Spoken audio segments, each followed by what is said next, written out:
Segue o baile, galera. Vamos lá. Existem as defesas de mérito, que são denominadas de indiretas, e existem as defesas de mérito, que são denominadas de direta. Então, qual é a distinção entre uma e outra? Então, na defesa que se qualifica como indireta, o réu, na petição de contestação, ele alega um fato novo, com eficácia impeditiva, extintiva ou modificativa do direito do autor. Imaginemos uma ação de cobrança, onde o autor pretende receber do réu a importância de 10 mil reais. O réu, contestando aos termos da ação proposta, ele admite que contraiu a dívida, mas, por exemplo, está prescrito a oportunidade do autor cobrar a dívida em juízo. Então ele apresentou uma defesa de mérito, indireta. Ele alegou prescrição, que é um fato impeditivo do direito, um fato extintivo do direito do credor de cobrar a dívida.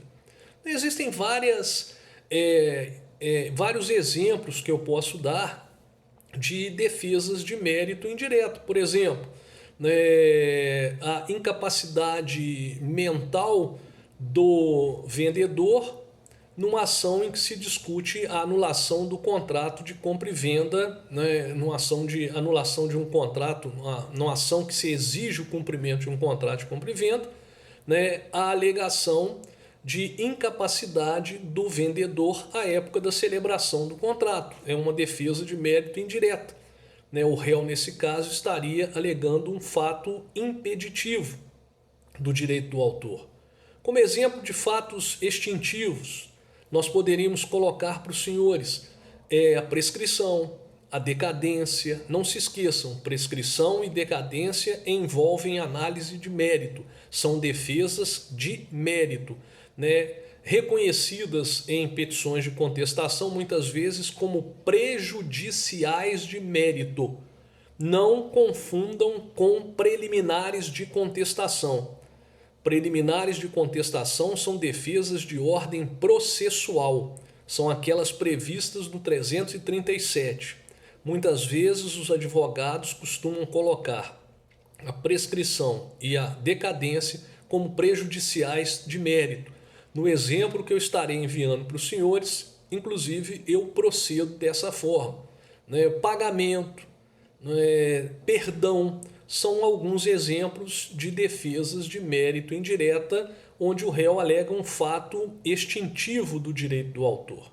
E como exemplos de fatos modificativos, eu poderia alegar o pagamento parcial, o perdão parcial, a novação, a remissão, a exceção ao contrato não cumprido.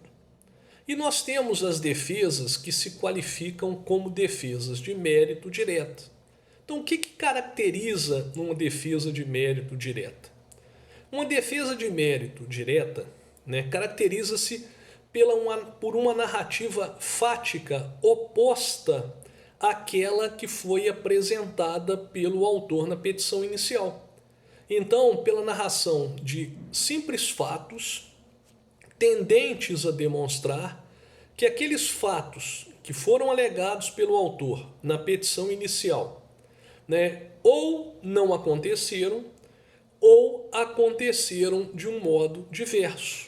Imaginem os senhores que numa ação de indenização por acidente de trânsito, o autor ele alega que foi atropelado pelo réu na faixa de pedestres e, portanto, ele quer ser reparado pelos danos sofridos. O réu, na peça de contestação, ele alega como matéria de defesa que, na realidade, o atropelamento não ocorreu da forma relatada pelo autor. O sinal estava aberto para o veículo do réu, e o autor ele praticamente se julgou na frente do carro, né, pois ele estava desatento no momento, pois falava ao celular. Então, esse é um exemplo de defesa de mérito direta.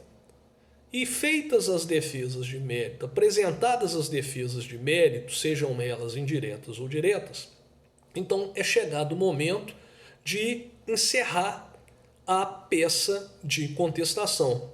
Então daqui a pouco nós vamos encerrar essa peça. Um abraço e até breve.